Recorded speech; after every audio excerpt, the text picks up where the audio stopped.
മുജുകുന്നിൽ സിഡ്കോയുടെ industrial പാർക്കിന് സമീപത്ത് അടിക്കാടിന് തീപിടിച്ചു. വലിയ തോതിൽ അടിക്കാട് കത്തിനശിച്ചു.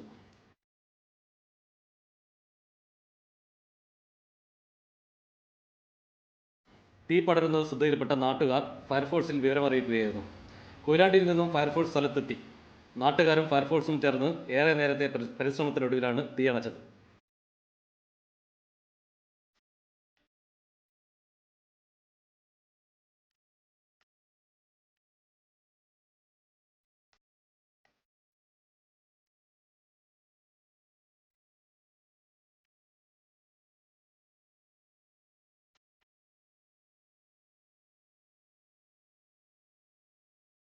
തീപിടുത്തം എങ്ങനെയാണ് ഉണ്ടായതെന്ന് വ്യക്തമല്ല. സമീപത്തൊന്നും വീടുകളില്ല.